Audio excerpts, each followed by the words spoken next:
Hey everyone, I hope you're doing great and following the 3 H's of the channel.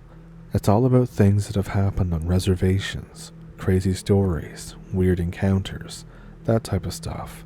So if that sounds like something you're interested in, pull up a stump with me and let's jump into it. Thank you for watching. I have a story from a Native American guy that I worked with a while back. They don't usually talk about this stuff with outsiders, but he liked me and seemed to enjoy my interest in their culture. I decide to ask the guy about skinwalkers one day. His face goes kinda serious. The other natives around me tell me not to talk about that stuff. I apologize, saying that I didn't mean to offend. I was just wondering if they were real or not. They say it's okay, but it's just very bad luck to talk about them. The guy and myself are working alone later. He says that he has a story about one that he knew or did know. One of his friends died out of nowhere. No real explanation on the autopsy either, but there were rumors that he was murdered. This kind of stuff unfortunately happens a lot on the res, but the guy's brother shows up to a funeral or ceremony they hold. The guy is acting extremely strange. Very awkward, shifty, just extremely unnatural. He seems almost in high spirits, seeing as his brother was just killed. The guy I work with is deeply involved with the longhouse and the spiritual aspects of the culture. He starts suspecting that this dude isn't his brother, but simply an entity that's wearing his skin or controlling him. He's thinking this in his head as he's sitting behind him during the ceremony. At some point the dude turns around immediately, stares him in the eyes, and gives him the creepiest expression that turned into a smile. The guy said he was scared shitless, and he's a pretty tough guy. He never heard anything else about the guy or his brother. He also told me about little people, gnome-like beings that can appear and disappear at random. They hide things from you, knock stuff over, and just generally are assholes, just for shits and giggles. Wild stuff.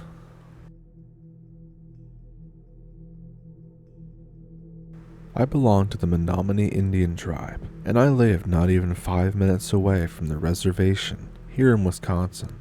And a little over a decade ago, I had a strange encounter on the res. So it was in the summer of 2011.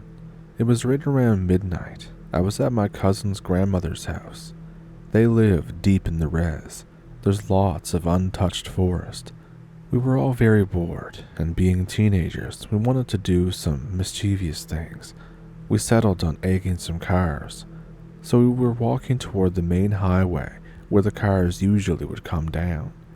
And we all hear this strange noise off to our left.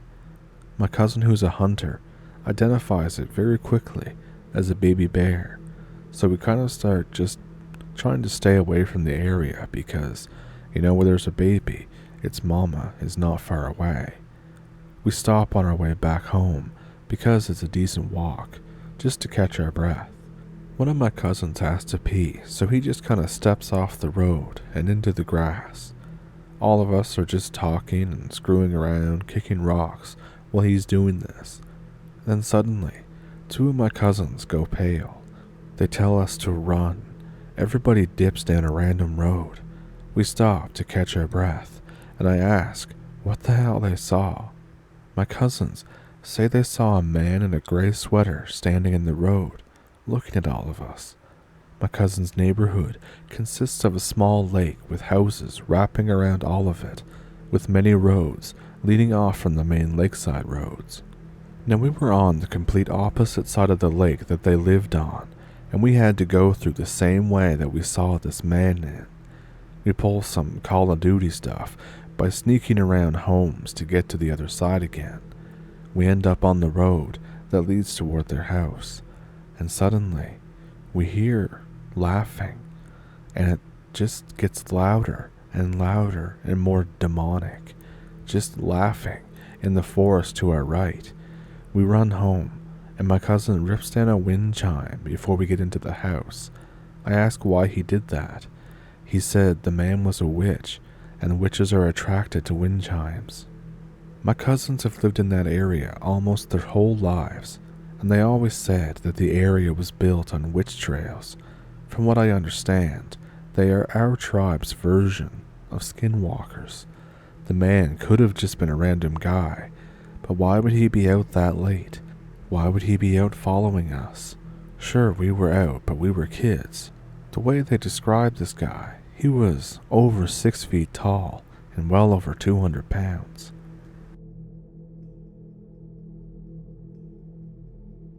Many years ago, when I was a kid, I lived in Stillwell, Oklahoma. My parents, my brother, and my sister all have stories about the little people. They would describe them as mischievous pranksters. They would apparently do things like turn random faucets on, hide jewelry, knock on and then lock doors from the inside of empty rooms. Apparently they played with me between the ages of 1 to 4 before we moved out of that house. By playing, I mean agitate the hell out of me and apparently make me cry all the time. But whenever I was outside the house, I never acted this way. I never cried randomly. When we did move, all of our missing stuff, the jewelry and everything else, was apparently returned and placed on the table in the middle of the room in clear sight. My mom and dad both seen them before they think. One time my parents finally disclosed to each other that they had seen these little people. I guess up until that point, they had spent some time thinking independently that they were each crazy. Anyway, they agreed to draw what they saw, and they each drew these little gnome-looking things.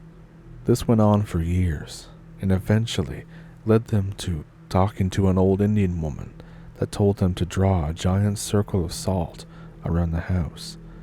This was around 1989 by this point. That apparently drove them away for good. I believe the Cherokee think them as benevolent pranksters too. Apparently, you can ask favors of them if you offer them things. I don't know. I haven't been to Oklahoma in a very long time. So this isn't my story. This is a story that somebody on the res told me. I don't often share it because, frankly, it's pretty hard to believe, but I've since come across similar accounts elsewhere. This particular story supposedly occurred on the res somewhere in Canada, somewhere in Alberta, if I'm not mistaken. Essentially, this individual, when he was around 10 or so, was staying at his grandmother's with several other cousins around the same age.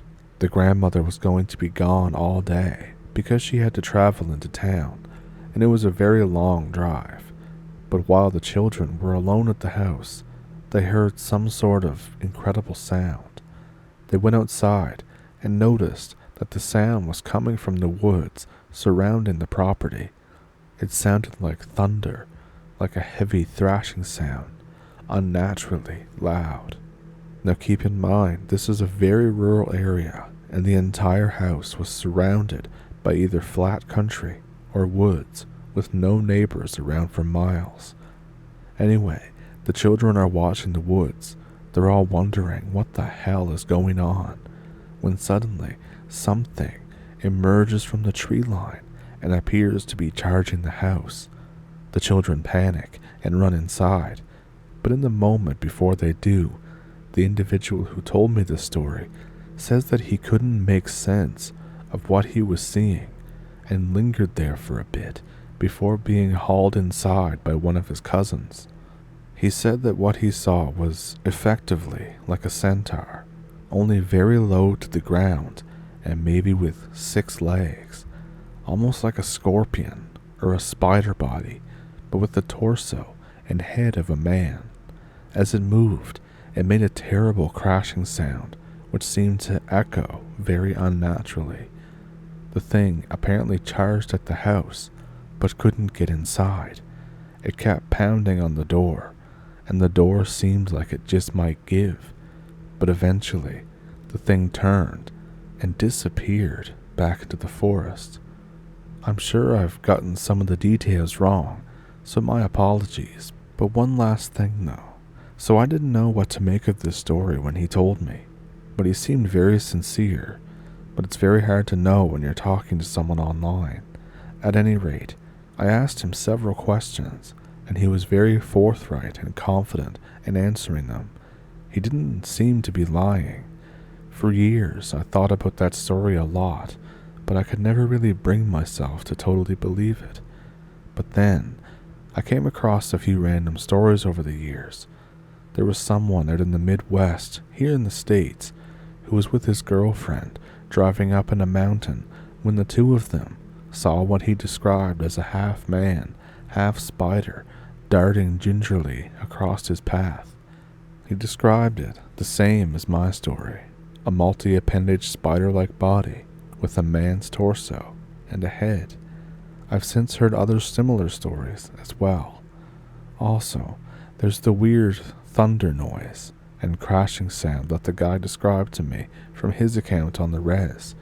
The sound is associated with the Barghest and Black Dog encounters over in the UK. In fact, some English folks know the Black Dog as sky trash because it sounds like a man trashing through the waters. But the Black Dog sightings are sometimes accompanied by a strange sound that people liken to the clanging of chains. Anyway, I never knew what to make of that story, and I still really don't. Maybe someone knows something, or maybe you've heard something similar.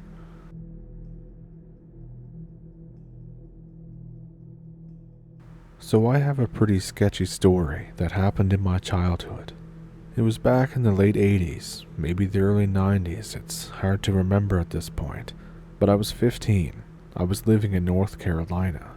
I lived in the inner city, and I was getting into all the wrong habits, causing trouble at school and in other places. Of course, it didn't stop there, and this path led me to start getting into drugs. But Dad puts his foot down. He says that I need to learn about the Red Road. He sends me to spend a month on my grandfather's farm, deep in the Cherokee Res territory. I'm half Cherokee, but at this point in my life I had never really known anything about my origins or anything about the tribe. I begrudgingly agree, but I secretly pack my Nintendo and a couple games. My granddad comes to pick me up in his rusty old Ford truck. He pulls up in front of the house. There's big hugs all around, for me, my mom, and a handshake for Dad. I remember my grandfather saying, "How are you, Johnny? I missed you. You never visit anymore, since Ruthie passed." He's a grizzled old NAMVAT with a native pride hat on. I can hardly understand him through the thick southern accent and his speech impediment. After we talk, I climb in the truck and we leave my home and drive about an hour south into the deep woods, into the country. We cross the border into Cherokee land. He mutters something that sounds like, "Aho." I get to the farm. My grandma comes out, and there's big hugs all around. I meet all 12 of my cousins, whom I've never even heard of before, and my uncle. His name is Standing Bear. There's an old ramshackle farmhouse. It looks run down on the outside, but it's extremely cozy on the inside. It's about dinner time. We go inside. Grandma made breakfast for dinner, and let me tell you, that was one of the best dinners I've ever had. After a full stomach, I began to get tired and started to yawn. I go into the living room, and I see this really old TV. I hook up my Nintendo, and I mesmerize the country cousins with the wonders of the games I brought. These kids haven't ever seen video games before. They're hooked. We play until about 10 o'clock at night, and then my gramp says that it's time for bed. We all retreat into the attic, and we horse around until 2 a.m. It's about 3 now. I realize that I can't sleep. I'm tossing and turning. There's a lot of snoring from the cousins. I know that they're all out of it. I get up to get a glass of water. I walk down the stairs. As I'm filling my glass at the tap, I hear the strangest thing that I've ever heard in my life. It sounds like a howl and a roar at the same time. It came from the back field. Grandpa comes running down the stairs in his long johns, his eyes looking wild. I say, Grandpa, did you hear that? Was it coyotes or something else? He responds, that was no coyote, Joe. Just go back to bed. Now. I'll handle it. He grabs his Ruger and goes out the front door. I walk back up the stairs and into the attic. All the cousins are up, talking rapidly. Did you hear that, Joe? Did you hear that? I nod. Cousin Freddie comes over and looks me dead in the eye. Did Grandpa go out there? I say, yeah, he did. Why? Someone else says, shit, that's not good. I say, why? Isn't it just a wolf or something? They look at me like I have 5 heads. And then I hear, he don't know. Should we tell him? Nah, if Grandpa didn't tell him, then he don't need to know. I sit on my bed.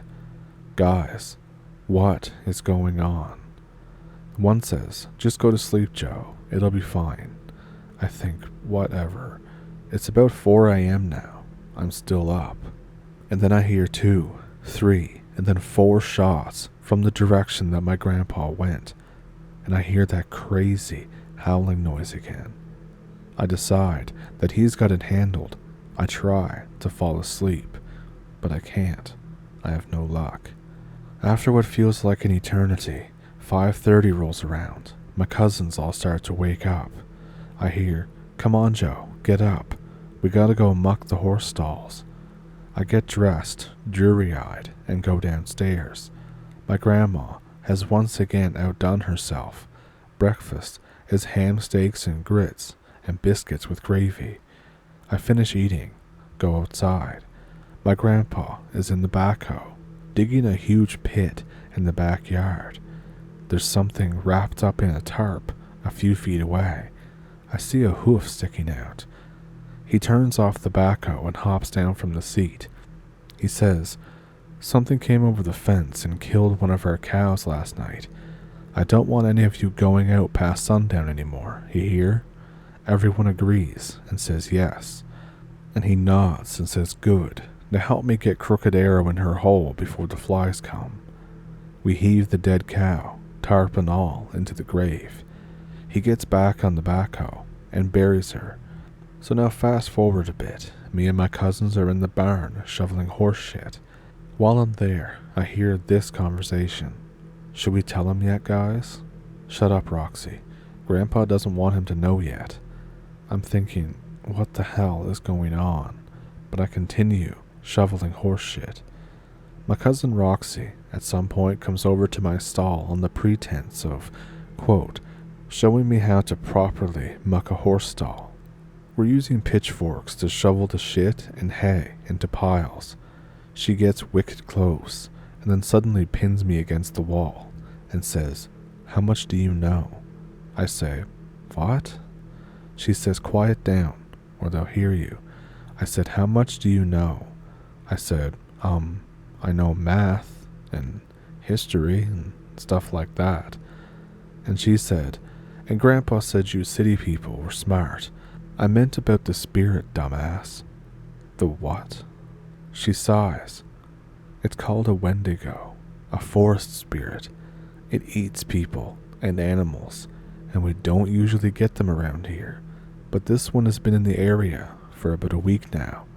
Grandpa refuses to call the tribal council. He says that he can handle it himself. I say, okay, so what? I didn't really believe her at all at this point. I was still thinking that it was just a wolf out there and that everybody was overreacting.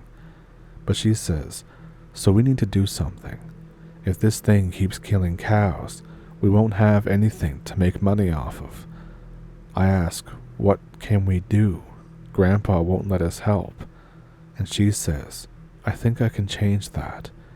We finish mucking the barn and then go play outside. They show me the lay of the land, the fields, the woods, everything. It's pretty cool, very peaceful and serene.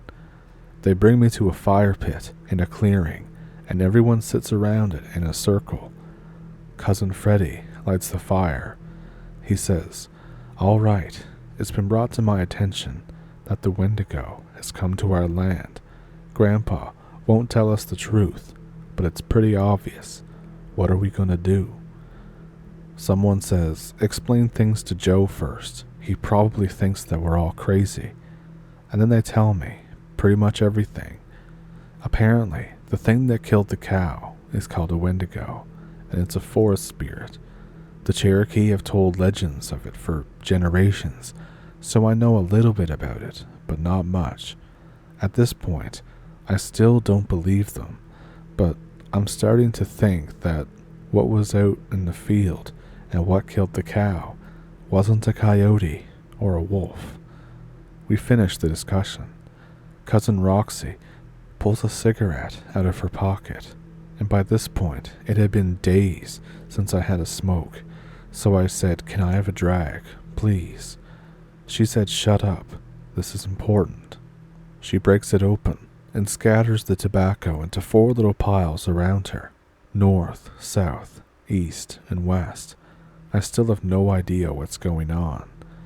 She said it's an offering to the Great Spirit so that he will guide us in these troubled times. And then I say, oh, it's more old tribal bullshit. Cousin Freddie comes over and punches me in the stomach so hard I can't breathe. He says, watch your effing mouth. This is what we believe around here, so get used to it. After the fire dies down, we go back into the house. Lunch is ready. This time, corned beef hash with collard greens. We play some Nintendo until dinner. Dinner is the full fried chicken treatment. It's absolutely amazing. After dinner, we all sit around the table talking, as Grandpa is telling us how he lost his big toe in Nam. I hear the howling noise again from the back field. Everyone goes silent. Grandpa gets up and grabs his rifle again. My grandma looks worried. She says, James, don't go out there. It's dangerous. Please don't go. He says, I have to, before it kills one of the oxen or the horses. I have to. Then take Jim with you. Don't go alone. My Uncle Standing Bear gets up and grabs his revolver from his jacket. Grandpa looks around the table at us. Myself and every one of the cousins are on our feet now, staring at him. He says, all right. Listen up. There's something out there that's killing the animals. It's not going to stop. If you're going to come with me, we need to set some very strict ground rules. Now for me, I was thinking, oh, we're actually going to go out there. He says, first, stay on the path. There's swamps out there, and the gators will eat you alive before you can scream. Second, keep your safeties on at all times until you're about to shoot. I don't want any accidents tonight. And third, you listen to everything I say. This is not optional. No one goes off alone, and you all obey my orders. Got that? Everyone says yes, and he says good. He takes us out to the shed and undoes the padlock. I'm expecting farming equipment, but instead, there's a few more 22 LR rifles in there. We spread the rifles between us, and we get a flashlight. He closes up the shed. Our little ragtag group goes into the woods, following the path from the back field. Grandpa holds up his hand for us to stop and bends down. He looks at something on the trail. He says they're tracks and that they're fresh, and we need to be very careful. We continue down the path, every once in a while stopping to listen or look at tracks. After an hour, I realize something. I say, Grandpa, we just went in a giant circle. I've seen that tree before. I look down, and sure enough, there's our footprints in the mud, along with these strange 3-toed claw marks that I've never seen before. And then it dawns on me. We weren't following it. It was following us. Before I can even finish this thought, Grandpa gets really low to the ground and motions for us to do the same. We squat in the mud and listen. There's a strange hissing noise coming from off to the left. One says, Grandpa, Listen, to the left of us. Listen, do you hear that? He said it's close. Shut up and stay down. I look off to the left side of the trail. There's lots of trees and thick brush that obscures my view. I look up about 3 more feet when suddenly the glint of a pair of eyes. I yell out, "Holy shit, shoot it." There's complete chaos. I fire a gun for the first time in my life. I missed, but somebody else hit it. There's a very angry, shrieking growl, and this time much louder than it's ever been before. Something big runs across the path and back into the woods. I ask, should we chase it? And my grandpa says no. I know we hit it at least 10 times. If that thing isn't dead yet, it's never gonna be. We hike back down the path toward the house. At the edge of the woods, Grandpa motions for us to stop again and points up the hill toward the house. There's an 8-foot shadow standing in front of the back fence, complete with the same bright yellow eyes staring us down. It starts running at us. We scatter and everyone shoots at it. I hear it roar again, and suddenly it's about 5 feet in front of me. It's too dark to make out in the pitch black, but I can see a little bit of shaggy, matted fur and what looks like some kind of claws. I hear Grandpa shout something, and then I hear rifle shots. The thing runs back into the woods. My grandpa is calling for everyone to get inside. My grandma asks if we got it. My grandpa shakes his head. My grandma sits at the table and says, "We're safe here. It can't enter a dwelling without permission." I say, "I thought that was vampires, trying to make a joke." Someone says, "Vampires don't exist, dipshit. Where do you think the legend came from?" And I say, "Oh." Grandpa is asked what he's going to do, and he said that we're going to stay inside, we're going to pray to the Creator, and hope that it doesn't kill any more of my animals. Gene, get the tribal council on the phone. Tell them that they need to send someone out here as soon as possible. The next day, Grandpa takes me home in his truck. As we sit outside of my house with the engine running, he gives me a hug, and he said, "Well, I know that that's not quite what city life is like, but it was good to see you." And then he asks me not to tell my dad about this. He won't believe me, and he'll never let you come see me again. And then he says, "Now get, I gotta go pick up bread still." And to this day, that was the most eventful and scariest summer of my entire life. All of the dialogue that I added in here was more the general gist of what the conversation was, not what was actually said. I had to corroborate some details with my cousins, but I think I got it all out there.